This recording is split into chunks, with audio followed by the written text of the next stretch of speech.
Hello all and welcome back to my channel. Today, we'll dive into a Raidenshogun showcase, focusing on her damage output with various weapon choices and artifact sets.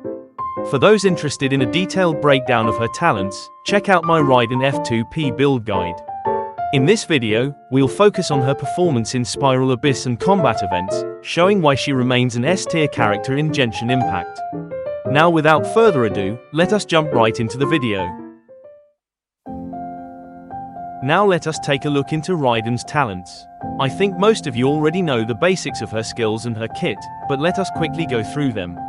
Raiden is a polearm user and her normal attack is nothing special, as her kit doesn't focus around it. Her normal attack does physical damage to her opponents.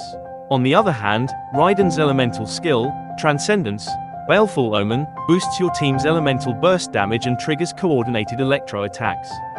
The buff lasts for 25 seconds, with a 10-second cooldown. Her elemental burst, Secret Art, Mosu Shinsetsu, delivers a huge electro slash with 721% base damage and infuses her attacks with electro for 7 seconds. Raiden's resolve mechanic increases her burst damage based on the energy used by teammates' bursts, so it's best to use their elemental bursts first. Her burst also regenerates energy for your party, making her crucial for energy-hungry teams. With an 18-second cooldown and a 90 energy cost, building up energy recharge is key to maximizing her potential.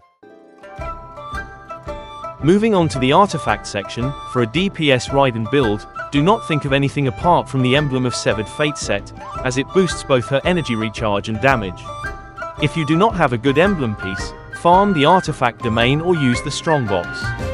Prioritize energy recharge first, since her passive and burst cost demand it. After reaching a sufficient energy recharge, focus on increasing her attack.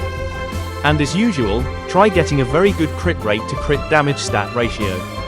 For artifacts' main stats, go with energy recharge or attack percent sans. For Goblet, use electro damage bonus or attack percent, and a crit circlet will optimize her damage output. If you're running Raiden in a Hyperbloom team, go with Gilded Dreams or Flower of Paradise Lost sets, focusing entirely on elemental mastery.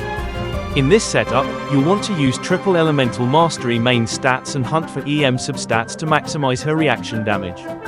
If you need help optimizing your Raiden's artifacts, consider using Genshin's Artifact Optimizer for best results. Raiden is a versatile character, and hence goes well with many in-game polearms.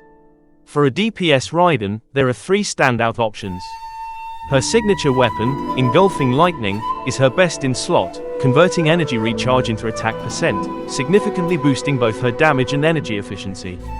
One of its biggest advantages is that it allows other Earth-focused weapons like the Catch or Favonius Lance to be used by other team members. However, it's not a must-pull, since this weapon isn't versatile enough to be used for other DPS characters apart from Xiangling, and the 4-star weapon options are competitive enough. Her next best in slot is the Catch, a free reward from the Inazuma's Fishing Association. It provides nearly equivalent stats to her signature weapon and is highly efficient for Raiden, allowing you to skip the weapon banner if you prefer to save your wishes.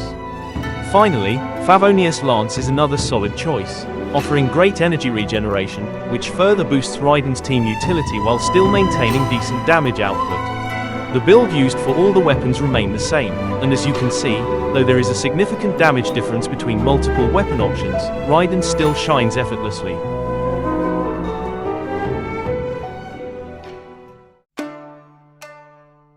Alright, now finally to the most important and interesting section of the showcase, the Raiden team comp. Throughout the meta and releases, Raiden has had several teams, but one team had always been constant, the Raiden National. This team is possibly one of the most strongest and deadliest F2P team, dealing massive damage and clearing Abyss in a whoosh. The team comprises of Raiden herself, Xiangling, a Pyro sub-DPS, Xingqiu, a Hydro sub-DPS, and Bennett, who buffs and heals everyone. This is a complete F2P friendly team, as Raiden is the only 5-star you require to do the run. On to the next team, the Raiden Hypercarry. This team comprises of Kazuha, to swirl and buff Electro, Raiden herself as the main DPS, Kaju Sarah, an Electro sub-DPS to boost Raiden's damage, and Bennett as a buffer and support. If you're only going to calculate damage against enemies, Raiden Hypercarry deals more damage over Raiden National. In case you are fighting against a single enemy that is not immune to Electro, Raiden Hypercarry is the better choice.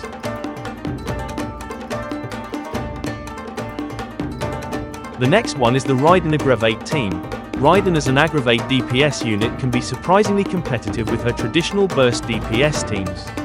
A Dendro unit and a second Electro unit help keep quicken uptime, and a Nemo unit is recommended to hold 4-piece iridescent Vanera and shred enemy Electro resistance. If playing Raiden as an Aggravate DPS, it is still recommended to prioritize attack percent over elemental mastery.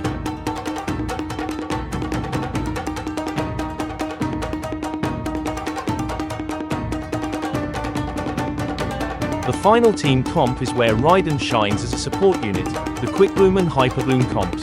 Hyperbloom teams mainly take advantage of Raiden's skill along with fast hydro application. Using Raiden's burst is not necessary and it is highly recommended to maximize elemental mastery above all else.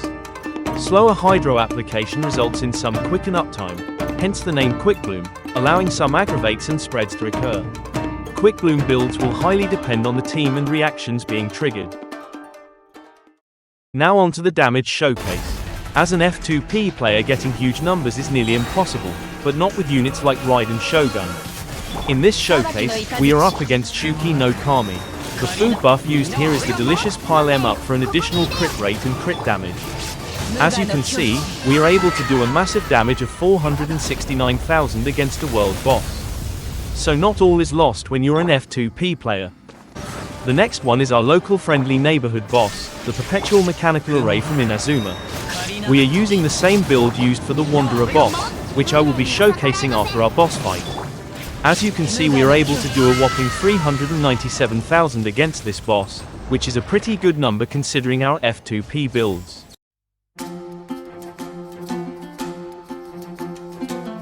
As you can see, I am using the 4-piece emblem set, and it took a great deal of time to get such pieces. In my build, I focused on having energy recharge on my sands, attack percent on my goblet and a crit rate circlet. As for my weapon, I had pulled the engulfing lighting during her previous banner run. As shown earlier, the damage difference between the catch and engulfing isn't much, but yes, if you're willing to pull the weapon, you can go ahead. If not, the catch is an excellent F2P option over the 5-star weapon.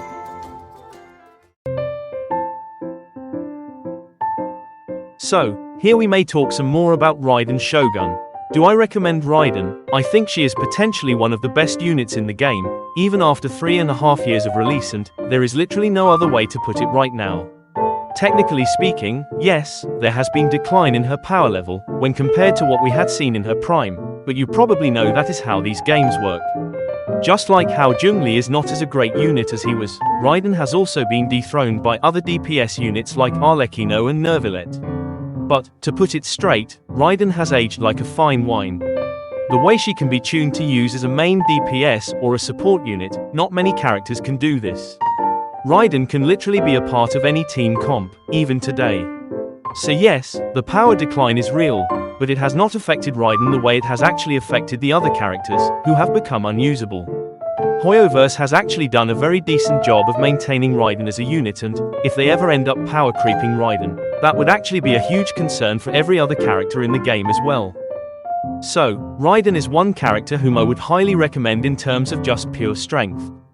Pulling her is possibly the best you can do to your primo gems, which will add value to your entire Genshin lineup, especially when at Constellation 2, she would obliterate the content of the game. Just farm some Emblem of Servid Fates and pair her up with Bennett and Kazuha, Sucrose will work too, and you will be really happy about how your team will turn up. So, that about wraps up the guide video. Let me know what I missed and comment in the comment section about what you think of Raiden in the current meta. Do like and subscribe for more awesome content, and see you guys in the next video.